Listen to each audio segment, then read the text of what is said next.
Proclamando uma pobreza nem sempre real, o nosso país comporta-se muita vez como perdulário e refletido, dissipando os seus valores mais sólidos. O nosso sangue mais rico anda frequentemente em estranhas veias, fortalecendo o espírito e a vida intelectual de outras nações. Os países apenas devem exportar o que lhes sobra, e não consta que a inteligência ande por aí às toneladas a ponto de lhe provocarmos a imigração.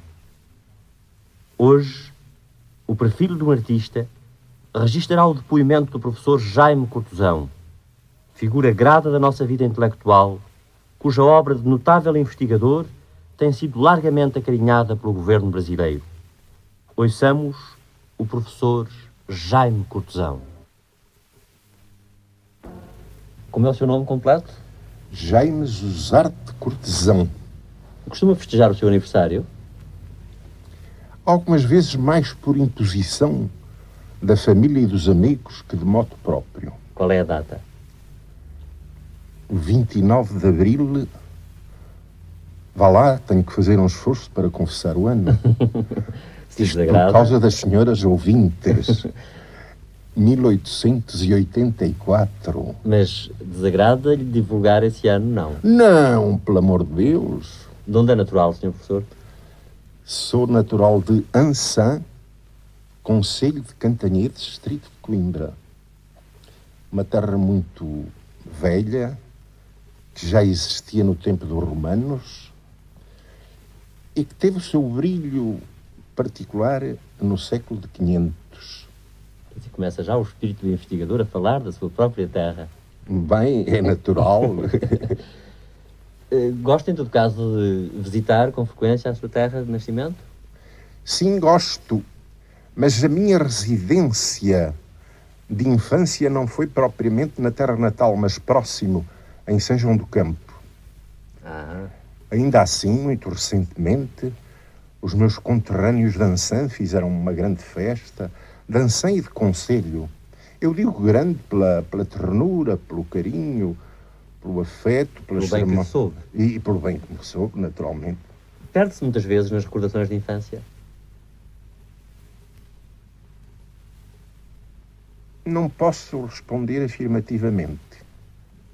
Mas recorda-se, em todo caso, de alguém ou de alguma coisa que tenha tocado profundamente a sua sensibilidade de criança? Bem, eu tive uma mãe. Com certeza. Que foi uma excelente mãe. Tive uma irmã que adorei. Tive duas, ambas muito boas, mas uma que foi irmã dileta, ambas morreram. Recordo-as com muita saudade. Há, em todo caso, algum acontecimento ligado à sua infância que não lhe desagradasse recordar? Aquelas coisas que ficam pela vida fora. Bem, eu passei a minha mocidade num período de paz em Portugal, na época do rotativismo liberal, época de paz, de intimidade, em que havia vida de família e de famílias. E recordo-me de festas campestres, de piqueniques da aldeia, de passeios no rio, nas inundações nos campos de Coimbra. Coisas que me foram muito agradáveis. Aí começaram mesmo as relações com uma pessoa de família que me levaram ao casamento. Quer dizer que desde criança que o destino ficou logo marcado, não é? Sim, sim. Qual era a profissão a que o destinavam os seus pais? Meu pai, que foi filólogo, desejava muito que eu fosse filólogo. E por via dessa vontade muito tenaz nele, eu cheguei a cursar grego na Faculdade de Teologia. Dá-se o caso até que cursei todas as faculdades nas 3 universidades do país. Tive em certo momento um grande desejo de frequentar as belas artes, porque desenhava, pintava um pouco, aguarelava. Mas eu fui para a medicina, formei-me em medicina, comecei os meus estudos em Coimbra. Com entusiasmo?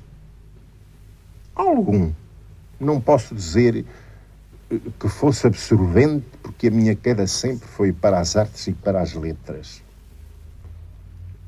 Portanto, na sua opinião, qual teria sido a causa remota que o levou à missão de escritor e de investigador? Eu creio que é congénito em mim, que é congénita essa tendência em mim. Depois, talvez, o meio dos campos de Coimbra e o da minha terra natal tivessem contribuído. E houve um outro fator muito importante. É que nasci em meio de livros de um pai que era médico, mas era filólogo e cujas tendências todas eram as da filologia, as da literatura.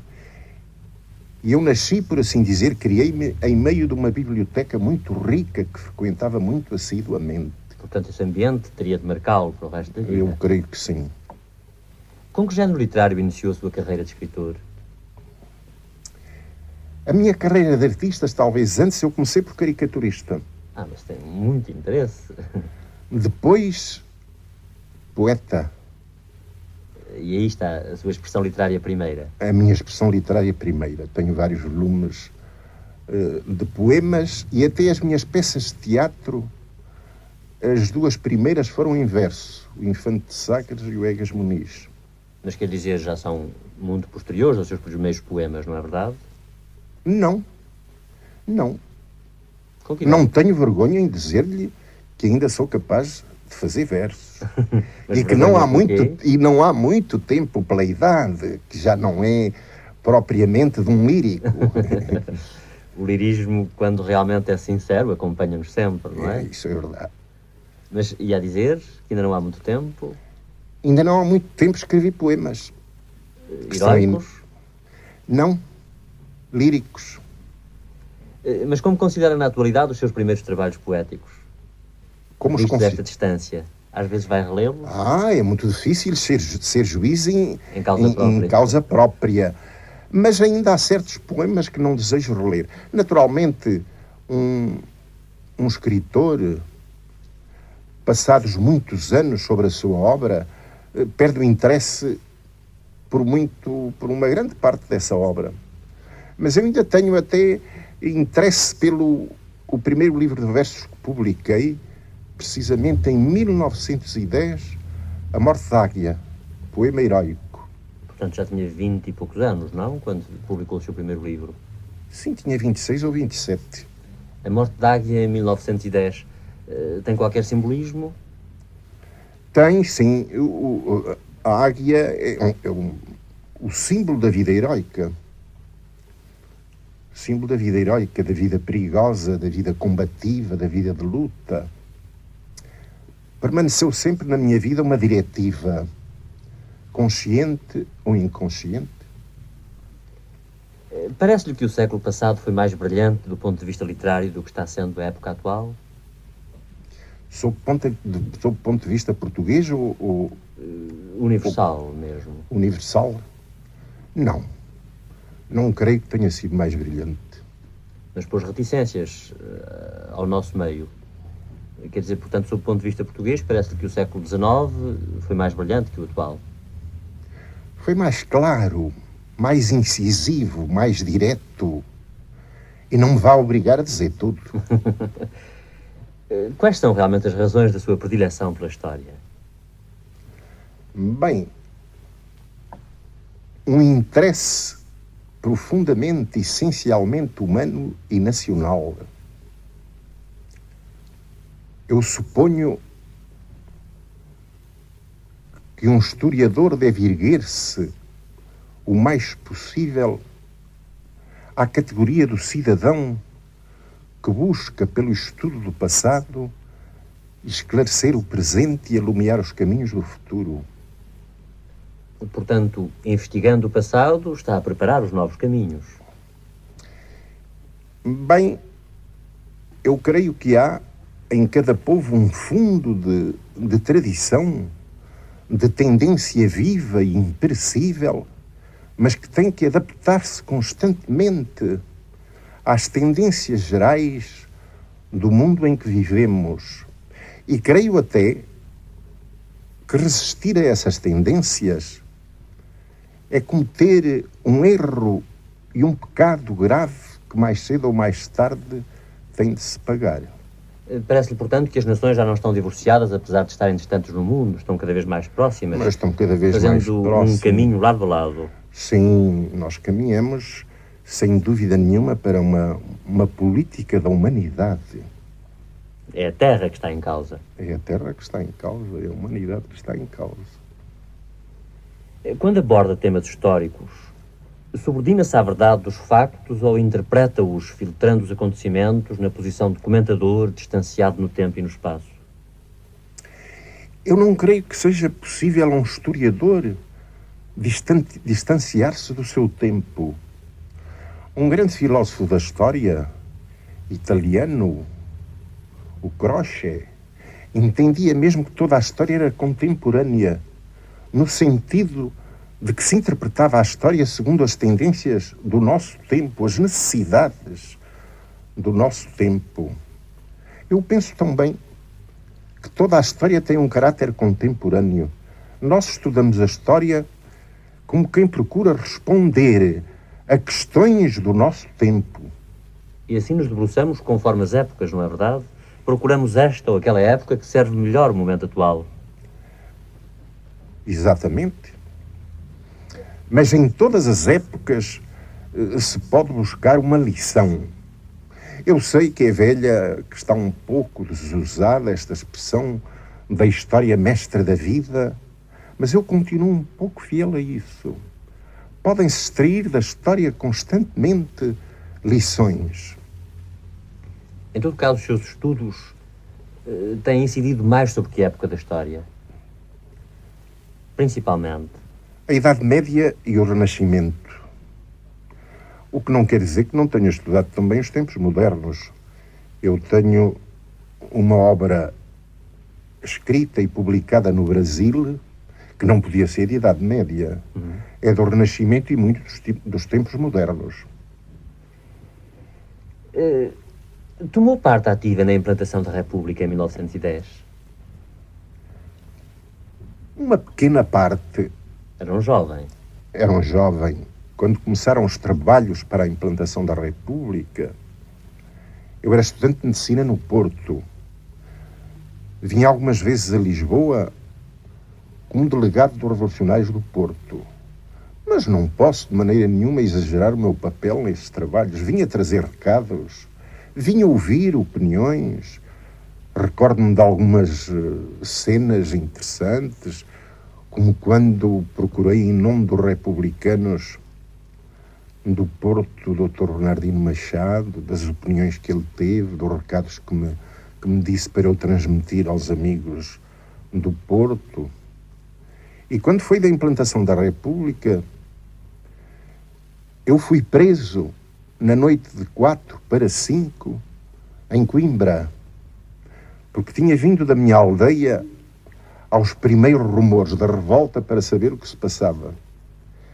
Iniciei nesse dia a minha carreira de prisioneiro político, que não é longa, mas não é muito pequena. Tive a surpresa de ser libertado de madrugada, ainda à noite, o que me fez logo adivinhar que a Revolução Republicana tinha vingado. Quer dizer, a sua liberdade era já um pronúncio da vitória. Da vitória. E depois, como é que entrou no regime?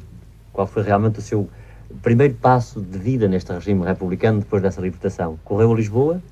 Corri a Lisboa, assisti aqui aos funerais grandiosos, imponentíssimos, do Almirante Cândido Reis e do Dr. Miguel Bombarda, em que fiquei muito impressionado pela fé, pelo entusiasmo da massa republicana imensa que acompanhou os féretros. E depois por aí fora, uma carreira tão acidentada que não vale a pena recordá-la. Parece-lhe que os intelectuais têm influído decisivamente na espantosa evolução do mundo? Os intelectuais têm sempre influído na expansão do mundo, na evolução do mundo. Essa é a grande missão do espírito. Essa é a grande missão dos criadores de arte, de beleza e de ciência. Mas há períodos da história, em certos países, onde eles não podem exercer a sua função criadora como devia ser. Julga que as conquistas materiais da humanidade encontram um paralelo no progresso moral do homem e afigura-se-lhe que o caminho percorrido nos indica perspectivas de um mundo melhor? À primeira pergunta respondo que não. O mundo moral não tem acompanhado, como deveria, as conquistas Do progresso material. do progresso material. Nós ainda lembramos muito, em certos dos nossos atos, sobretudo os atos coletivos de Estado, o homem das cavernas, a ferocidade, a luta sem tréguas, a maldade que evoluiu em certos tipos de política e de política para o cinismo e a falta de escrúpulos e a crueldade absoluta. Mas, respondendo à segunda parte da pergunta, parece-lhe que vamos percorrendo um caminho com perspectivas de um mundo melhor. Seguramente, tenho as maiores esperanças nessa evolução. Sou optimista em matéria de progresso. Creio no progresso da humanidade.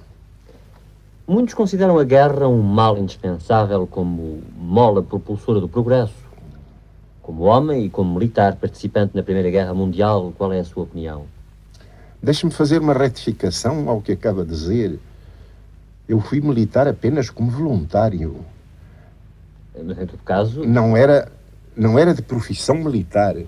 Fui como voluntário exatamente porque tinha advogado a participação de Portugal na guerra e acreditava que a guerra terminaria com resultados de libertação humana. Era uma guerra contra o militarismo alemão e foi isso que me levou a alistar-me como voluntário. Sou dos que desejam que as guerras acabem e acredito que elas possam acabar se até lá, sob um último impulso da guerra atómica, a humanidade não terminar. Tem recordações da sua participação na Grande Guerra? Dessa tenho muitas participações e algumas extremamente dolorosas. Eu fui ferido, com gases, estive muito mal, estive à morte, cego, durante meses, e conservo dos gases no passado e até em época mais recente, más recordações. Julga iminente uma Terceira Guerra Mundial?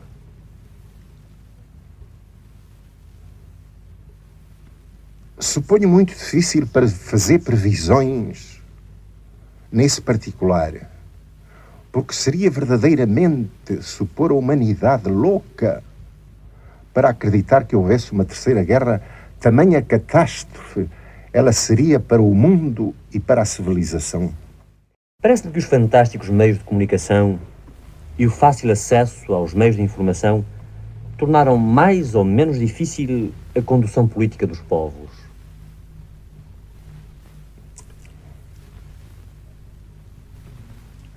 Conforme o regime, nos regimes autoritários, certamente a comunicação mais fácil das ideias e das notícias dificulta a condução dos povos. A condução dos povos. Fala-se muito de autocensura como das maiores limitações dos escritores. Parece-lhe que algumas das suas obras teriam sofrido as consequências de limitação imposta a si próprio, espartilhando-as com o propósito de as defender de maiores perigos? Sim, toda a minha obra é de jornalista. Porque eu, a par de historiador, sou jornalista, ou melhor, colaboro em muitos jornais. Colaboro numa cadeia de jornais que envolvem 3 continentes. A Europa, em Portugal, a África, em Angola e Moçambique, e o Brasil e muitos estados desse país. vejo muitas vezes forçado a estreitar o meu pensamento e a adaptá-lo a formas elíticas e evasivas. Como foi possível o governo do Brasil encarregá-lo de missões geralmente atribuídas apenas a brasileiros? É difícil de responder-lhe essa pergunta. Posso correr o risco de parecer vaidoso. Mas todos nós sabemos que realmente o governo brasileiro tem a maior consideração por si e pela sua obra. De facto, o governo brasileiro confiou-me missões da mais alta importância. Eu fui professor no Itamaraty do curso de aperfeiçoamento de diplomatas e nem mais nem menos que da cadeira de História da Formação do Brasil, da formação territorial do Brasil. Isto é, a história dos problemas de fronteiras que o Brasil tem com 10 nações. É de facto uma missão honrosíssima, não tenho senão que me orgulhar e desvanecer dela, e suponho que trabalhos anteriores à minha chegada ao Brasil e aqueles que realizei no Brasil antes de me serem confiados esses cursos, levaram o governo brasileiro a oferecer-me essa cadeira. Fui também, e creio que pelos mesmos motivos, encarregados de organizar a exposição histórica do Brasil a quando as comemorações do 4º centenário da cidade de São Paulo. É outra honra imensa. Honra, aliás, também para nós, portugueses. Muito obrigado. Não sei se todos partilharão essa opinião. Estou certo que sim. Além disso, parece-me que no caso especial do Estado de São Paulo o galardoaram de forma invulgar. Sim, de forma invulgaríssima. A Câmara Municipal de São Paulo conferiu-me em sessão solene o título, em pergaminho original iluminado, de cidadão benemérito. Ao tempo em que a Câmara Municipal de São Paulo me conferiu esse título, havia apenas uma única pessoa que o usufruía, que era o antigo Presidente da República, Washington Luiz, que tinha sido também Presidente do Estado de São Paulo, a que prestar enormes serviços. Creio que foi verdadeiramente um excesso de generosidade ser-me atribuído o título de que eu sou hoje o único detentor. O único detentor. Que lhe parece o Brasil de hoje no Concerto das Nações? Cada vez mais adquire importância nesse concerto. O Brasil, aliás, está numa fase de desenvolvimento tal que, não obstante ser já uma grande potência, ela vai a caminho de tornar-se uma das maiores potências, das que mais poderão fazer ouvir a sua voz no mundo. O que tem para nós uma grande importância, porque dadas as afinidades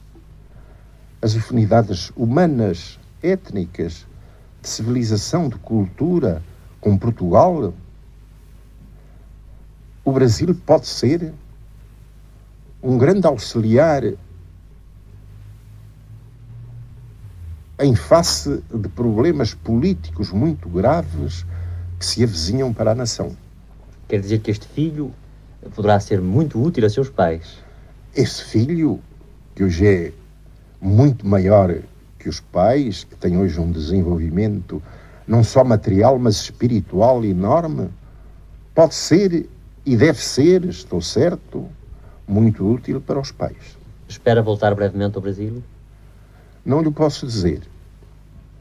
Estou atualmente ocupado em trabalhos que me prendem muito a Portugal. Estive muito tempo longe da pátria, mais de um quarto de século. No Brasil dediquei-me muito a trabalhos que diziam respeito à história do Brasil e, forçosamente, visto que regi durante muito tempo no Ministério das Relações Exteriores uma cadeira que dizia respeito à história do Brasil.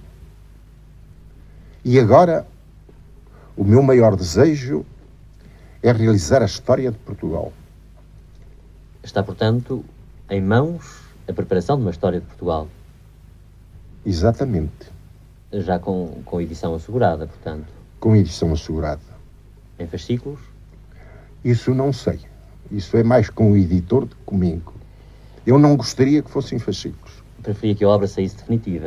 Que a obra saísse em 2 ou 3 volumes, completos, e que pudesse ser acessível a todo o comprador. O sentimento da saudade atormenta-o quando está muito tempo ausente da nossa pátria? Atormenta-me até se tornar uma doença. A primeira vez que voltei a Portugal, depois de uma ausência de um quarto de século, vinha doente de saudades. Não tenho vergonha de o dizer. E o meu encontro ou reencontro com a pátria nesse momento deixou-me as mais vivas recordações. De tal forma que talvez tivesse influenciado no desejo de radicar-se mais tempo entre nós. Certamente, o desejo de me radicar de novo em Portugal vem do afeto pela pátria, do desejo de trabalhar para Portugal e também um pouco porque nos últimos anos me dei mal com o clima do Brasil. Gosta de sentir-se com a multidão e confundir-se com ela? Não. Gosta de analisar? Gosto de analisar, sim, de haver, mas de longe. O contato com a multidão faz mal. Qual teria sido o acontecimento do mundo que mais o tocou em toda a sua vida? Neste mundo tão agitado. Estou a abusar das suas recordações. Não, de maneira nenhuma. Creio que os acontecimentos da Primeira Guerra Mundial em que tomei parte. Portanto, considera que foi de maior influência para a evolução do mundo a Primeira do que a Segunda Guerra Mundial? Não considero isso. Eu estou-lhe respondendo à pergunta. Com certeza. E eu já derivei. Não julgo que a primeira tivesse tido mais importância. Não, cada uma teve a sua importância. É difícil medir o grau dessa importância para cada uma. Ambas tiveram imensa importância. Qual é para si o significado da vida humana?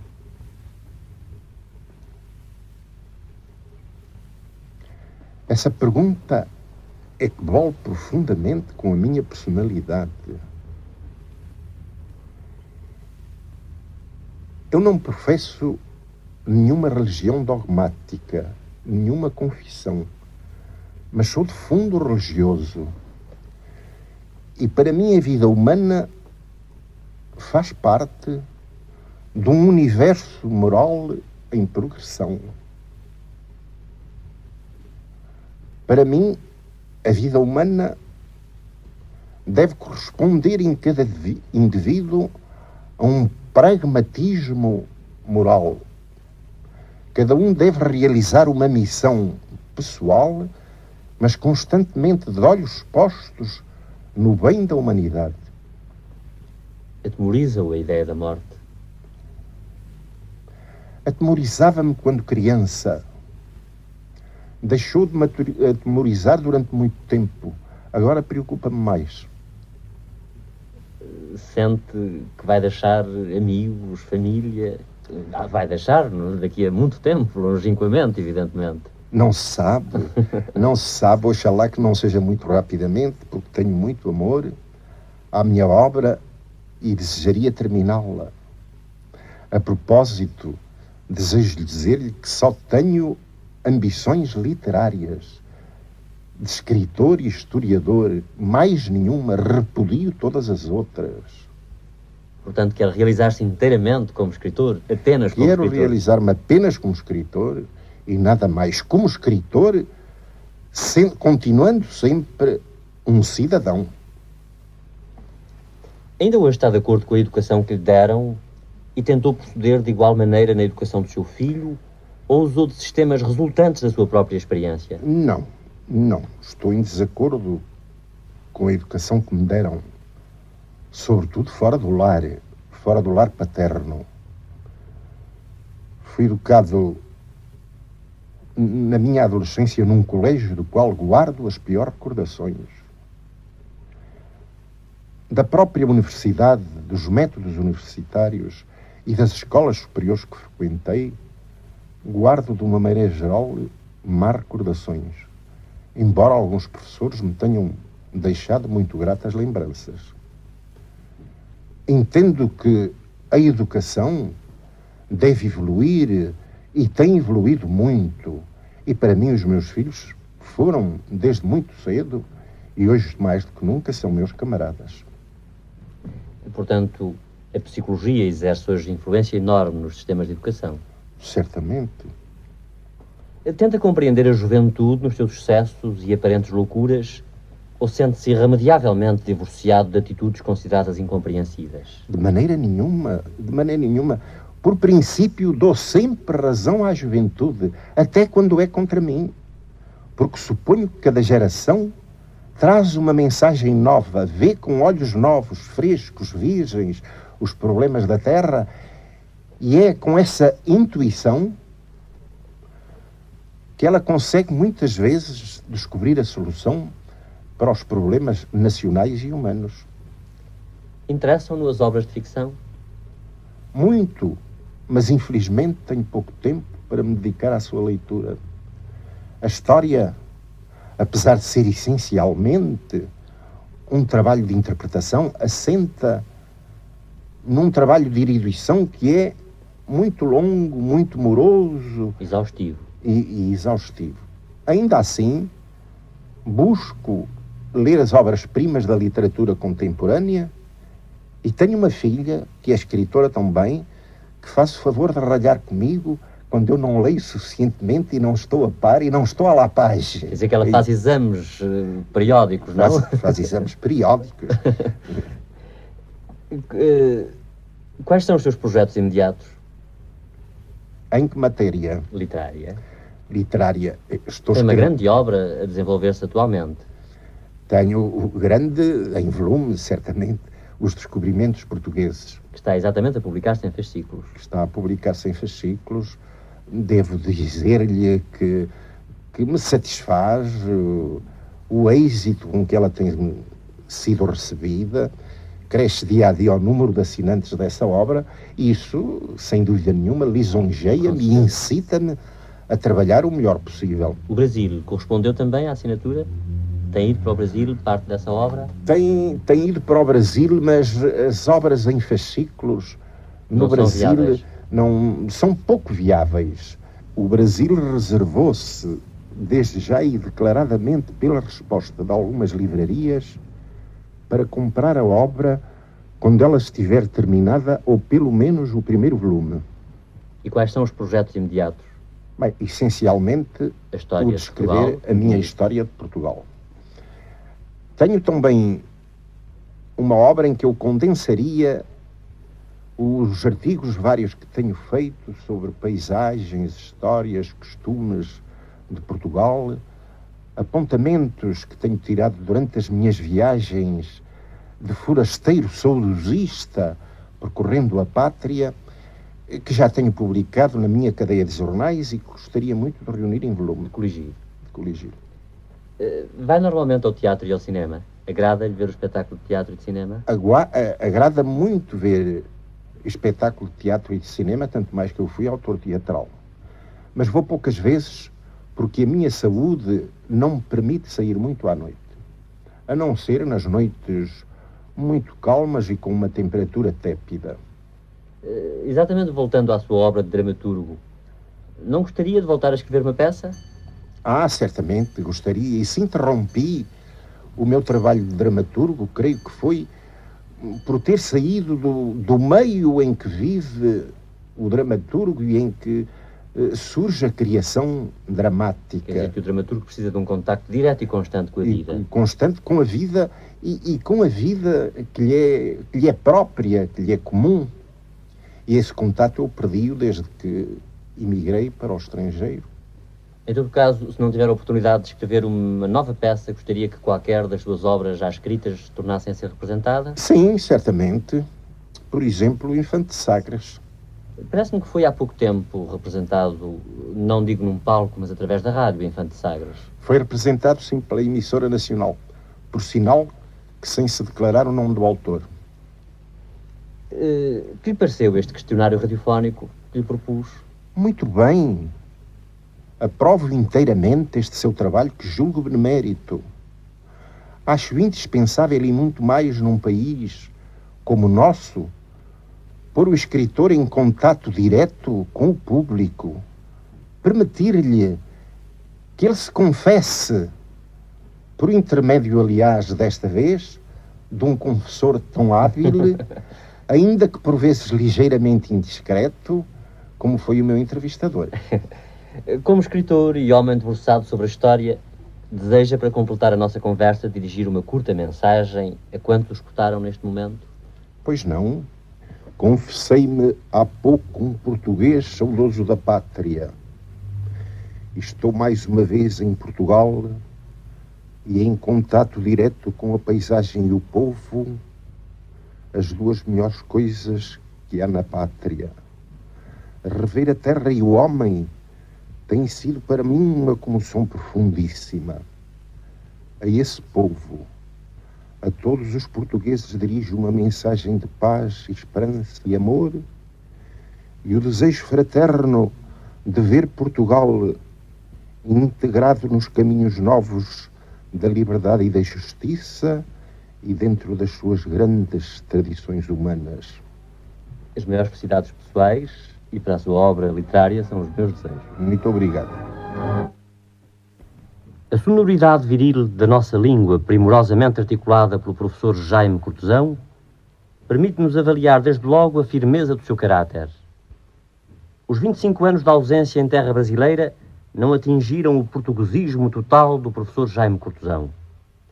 Embora sensível ao calor humano das gentes de além Atlântico, o nosso entrevistado não tem nem vestígios do sotaque brasileiro que teria tocado naturalmente qualquer personalidade de menor vigor.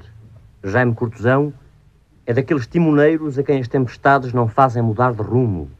E hoje, como há 48 anos, quando iniciava a experiência de prisioneiro político, é sempre firme a sua linha de verticalidade. Ao responder-nos refletidamente, depois de pausas significativas, o professor Jaime Cortesão confirma a estatura intelectual que não permite o malabarismo fácil. Todas as palavras demonstram altíssima formação moral e mental, além de profundo conhecimento da missão do homem sobre a terra dentro de uma religiosidade muito particular. Para Jaime Cortesão, a história não é saudosismo, mas projeção no futuro, e daí talvez o seu muito interesse pelos impulsos da juventude. Jaime Cortesão, nascido em 1884, é afinal um homem da nossa época, atualíssimo, pressentindo que não é possível deter a evolução do mundo. Interpretando em linguagem popular o pensamento do nosso entrevistado, teremos de louvar os que avisadamente procuram para os filhos calçado bem folgado a contar com o crescimento. Ninguém pode caminhar de sapatos apertados.